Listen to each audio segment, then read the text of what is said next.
ሰበር ዜና ከኢትዮጵያ የተነሳ ድሮን በሱዳን ተመቶ መከስከሱ ተሰማ። የሱዳን መከላከያ ሚኒስቴር ከኢትዮጵያ የተነሳ የጠላት ድሮን በብሉ ናይል ክልል ውስጥ በኩርሙክ አካባቢ ሲበር በመታየቱ መትተን ጥለነዋል ሲል ጦሩ ገልጿል። ዝርዝር ዘገባውን በቀዳሚነት እናደርሳችኋለን። የኢትዮጵያ የዘመን አቆጣጠር እንዲቀየር የሀገራዊ ምክክር ውሳኔ አሳለፈ። በዚህ መሰረት ዓመተ ምህረት የሚለው የዘመን አቆጣጠር ቀርቶ የኢትዮጵያ አቆጣጠር እንዲባል ከስምምነት ላይ መደረሱ ተሰምቷል። በሌላ በኩል አንቀጽ 39 እስከ መገንጠል የሚለው ድንጋጌ ሊሰረዝ ነው ተብሏል። ዝርዝር አለን። በሌላ ዜና በኢትዮጵያ የጠቅላይ ሚኒስትር ማዕረግ አብቅቶ ርዕሰ ብሔር ርዕሰ መንግስት ሆኖ የሚያገለግል ፕሬዝዳንት እንዲኖር ተመካካሪዎች መስማማታቸው ተሰማ። ይሁን እንጂ ፕሬዝዳንቱ በቀጥታ ይመረጥ ወይንስ ከፓርላማ ይሁን የሚለው ግን ልዩነት የቀረበበት ጉዳይ መሆኑን ለማወቅ ተችሏል። አነጋጋሪነቱ የቀጠለው የሀገራዊ ምክክር ጉባኤው በበርካታ ጉዳዮች ላይ ከስምምነት ላይ ሳይደረስ ከ38 ቀናት በኋላ ተጠናቋል።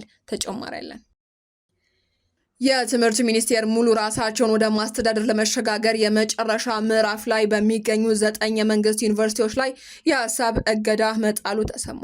በትምህርት ሚኒስትሩ ፕሮፌሰር ብርሃኑ ነጋ የተፈረመው ውሳኔ ዩኒቨርሲቲዎቹ ንብረት እንዳይሸጡ፣ በሀብታቸው እንዳይበደሩና ትልልቅ የኮንስትራክሽንና የግዢ ውሎችን እንዳይፈጽሙ ያግዳል ተብሏል። ዝርዝር መረጃውን ይዟል።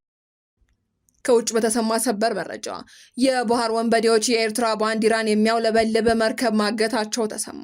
ተጨማሪ አለን። ጤና ይስጥልን የአዲስ አምባ ሚዲያ ቤተሰቦቻችን፣ ለሰዓቱ የመራረጥናቸውን አዳዲስ ጉዳዮች ይዘን ቀርበናል።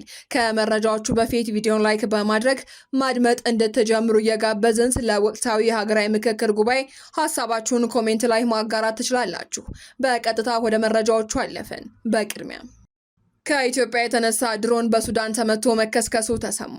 የሱዳን መከላከያ ሚኒስቴር ከኢትዮጵያ የተነሳ የጠላት ድሮን በብሉ ናይል ክልል ውስጥ በኩርሙክ አካባቢ ሲበር በመታየቱ መትተን ጥለነዋል ሲል ጦሩ ገልጿል።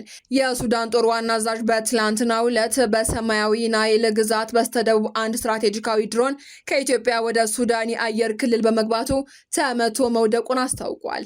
የጦር ኃይሎች ኦፊሻል ቃል አቀባይ ጽሕፈት ቤት ባወጣው ጋዜጣዊ መግለጫ እንዳመላከተ ድሮኑ የተመታው ከዲንድሮ ደቡብ ምስራቅ በብሉ ናይል ግዛት ሲሆን ከኢትዮጵያ አቅጣጫ የሱዳንን ድንበር አቋርጦ ከገባ በኋላ ነው ብለዋል። ዓመተ ምህረት የሚለው የዘመን አቆጣጠር የኢትዮጵያ አቆጣጠር እንዲባል ስምምነት መደረሱ ተሰማ።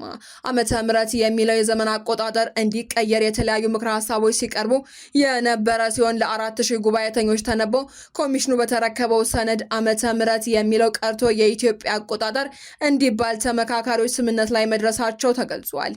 ሂጅራ እንደ ካላንደር ይካተት ተብሎ መያዙም ተገልጿል። ለ38 ቀናት ሲካሄድ የቆየውና 4000 ምክረ ሀሳቦች የቀረቡበት ሀገራዊ ምክክር ጉባኤው መጠናቀቁ ተሰምቷል። በዚህ ሂደትም የሀገራዊ ምክክር ጉባኤው ዋና ውሳኔዎችና ያልተቋጩ አጀንዳዎች እንዲሁም ከተስማሙባቸውና በልዩነት የተያዙ ዋና ጉዳዮች ይፋ ተደርገዋል። በዚህም ጉባኤው ከስምምነት ከደረሰባቸው ጉዳዮች ውስጥ አንዱ የዘመን አቆጣጠር ሲሆን ዓመተ ምህረት የሚለው ቀርቶ የኢትዮጵያ አቆጣጠር እንዲባል ሂጅራም እንደ ካላንደር እንዲካተት ተወስኗል።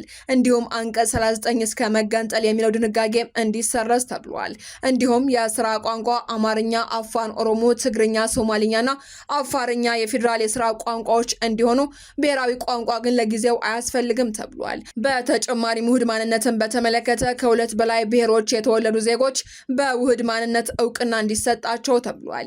የመንግስት አወቃቀር ፌዴራላዊ ሆኖ እንዲቀጥል ከስምምነት ተደርሷል ነው የተባለው። በሌላ በኩል በልዩነት የተያዙና ያልተወሰኑ 4 ነጥቦች ይገኛሉ ተብሏል። ከዚህም ውስጥ የአዲስ አበባ ጉዳይ አንዱ ሲሆን የፌዴራል ተጠሪነቷና የኦሮሚያ ክልል ርዕሰ ከተማነት መብት ሁኔታም ይመለከታል።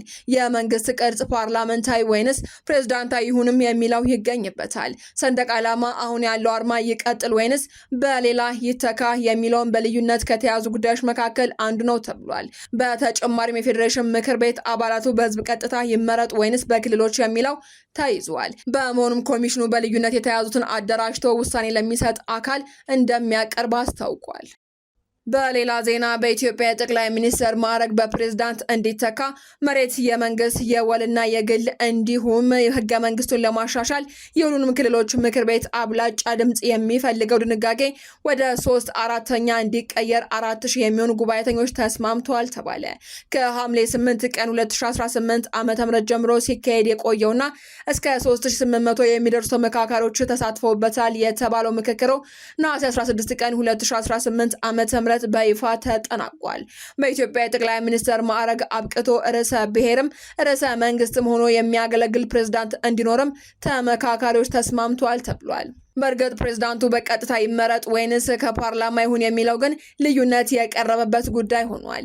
የመጨረሻው ሰነድ ተብሎ የተነበበው የመንግስት አደረጃጀትና ቅርጽ አጀንዳ ምክረ ሀሳብ ስርዓቱ ፓርላመንታዊ ሆኖ እንዲቀጥልና ፕሬዝዳንቱም ካሸነፈ ፓርቲ ከፓርቲ ይመረጥ የሚል የሚበዙበት ተመካካሪዎች የደገፉት ምክረ ሀሳብ መሆኑ ተዘርዝሯል።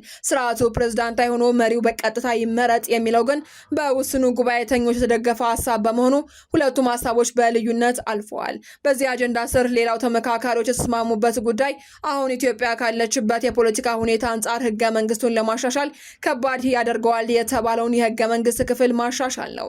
ለጉባኤተኞች የተነበበው ሰነድ እንደሚያመላክተው ተመካካሪዎቹ ይህንን በተመለከተ ሁሉም ክልሎች የሚለው ቀርቶ 3/4 በሚለው እንዲተካ ያለ ልዩነት ተስማምተዋል። ህገ መንግስቱን የሚተረጉም ፍርድ ቤት እንዲቋቋም መስማማታቸውን የሚዘረዝሩት የጉባኤተኞቹ ሰነድ ዳኞች ደግሞ በአገሪቱ ፕሬዝዳንት ተመርጠው በፓርላማ ሹመታቸው እንዲጸድቅም ምክረ ሀሳብ ቀርቧል። የክልሎች መዝሙር አካታች እንዲሆን በክልል ያሉ ሌሎች ማንነቶችን ታሳቢ አድርጎ እንዲሰናዳና አሁን ያሏቸው አሉታዊ መልእክቶች እንዲሻሻሉም በቀረበው ምክረ ሀሳብ ላይ ጉባኤተኞች ያለ ልዩነት ተስማምተዋል ተብሏል። በተጨማሪም በኢትዮጵያ ከተመረጡ የስራ ቋንቋዎች ውስጥ ከክልሉ የስራ ቋንቋ በተጨማሪ አንድ ቋንቋ የስራ ቋንቋ አድርገው እንዲጠቀሙና ለሌሎችም ማንነቶች እውቅና እንዲሰጡም ተስማምተዋል። በኢትዮጵያ በሁሉም ሃይማኖቶች ላይ በደልና ጭቆና ደርሷል። ለዚህም የሽግግር ፍትህ እንዲካሄድ ምክረ ሀሳብ ቀርቧል። በህገ መንግስቱ የመሬት ባለቤትነትን በተመለከተ የተቀመጠው ድንጋጌ እንዲሻሻልም ጉባኤተኞች ተስማምተዋል። በዚህም በህገ መንግስቱ ላይ የከተማም ሆነ የገጠር መሬት ሀብት የመንግስትና የህዝብ ብቻ ነው የሚለው ድንጋጌ መሬት የመንግስት የወልና የግል ነው በሚል እንዲተካ ምክረ ሀሳብ ቀርቧል። እነዚህ ምክረ ሀሳቦችም ተደራጅተው ለሚመለከታቸው ተቋማት በኮሚሽኑ ይሰጣሉ ተብሎ ይጠበቃል። የትምህርት ሚኒስቴር ሙሉ ራሳቸውን ወደ ማስተዳደር ለማሸጋገር የመጨረሻ ምዕራፍ ላይ በሚገኙ 9 የመንግስት ዩኒቨርሲቲዎች ላይ የሀብት እገዳ ጣለ።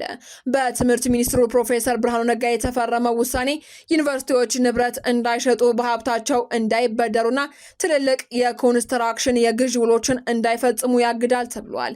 አሰራሩ የሽግግር ሂደት እስኪጠናቀቅና የአዲሶቹ አመራሮች ስልጣን እስኪረጋገጥ ጥንቃቄ ለማድረግ የተወሰደ እርምጃ መሆኑ ተገልጿል። እገዳ የጣለባቸው ዩኒቨርሲቲዎች ጎንደር፣ ባህር ዳር፣ መቀሌ፣ ሐዋሳ፣ ጅማ፣ ሐረማያ፣ አርባ ምንጭ፣ አዳማ ሳይንስና ቴክኖሎጂና አዲስ አበባ ሳይንስና ቴክኖሎጂ ዩኒቨርሲቲዎች ናቸው ተብሏል። ሚኒስቴሩ በጅማ፣ ጎንደርና አስቱ የነበሩ አመራሮችን በማዛወር ጊዜያዊ ፕሬዝዳንቶችን የሾመ ሲሆን በቀጣይ በውድድር ለመመደብ አቅዷል ተብሏል። የራስ ገዝነት ዝግጅትን ለመመዘን ከተቀመጡ 4 መስፈርቶች 60 በመቶና ከዚያ በላይ ያመጡ እነዚህ ተቋማትን በሚቀጥሉ 3 ወራት ውስጥ ሙሉ ነጻነት ያገኛሉ ተብሎ ይጠበቃል። ነገር ግን ባለሙያዎች የራሳቸውን ገቢ ለማሰብ የትምህርት ክፍያ ላይ ብቻ ከተደገፉ ዝቅተኛ ገቢ ያላቸው ተማሪዎች እንዳይገለሉ ስጋታቸውን ገልጸዋል። ከውጭ በተሰማ ሰበር መረጃ የባህር ወንበዴዎች የኤርትራን ባንዲራን የሚያውለበልብ መርከብ ማገታቸው ተሰማ። ሲቡ ዋን የተሰኘው ነዳጅ ጫኝ መርከብ ርዝመቱ 177.9 ሜትር ሲሆን ስፋቱ ደግሞ 28 ሜትር ሲሆን በባህር ላይ የሚጓዘው የኤርትራን ባንዲራ እያውለበለበ ነው ተብሏል። መርከቡ በኦማን አካባቢ ከሚገኘው ሺናሽ አንች ወደብ የተነሳው ነሐሴ 2 ቀን 2018 ዓ.ም ነበር። የሚጓዘው ደግሞ ወደ ፖርት ሱዳን እንደነበር የመርከቦችን ጉዞ የሚያሳየው ማሪን ትራፊክ ገልጿል። በተያዘለት እቅድ መሰረት ይህ መርከብ በሚቀጥለው ሳምንት ማለትም ነሐሴ 22 ፖርት ሱዳን መድረስ ነበረበት።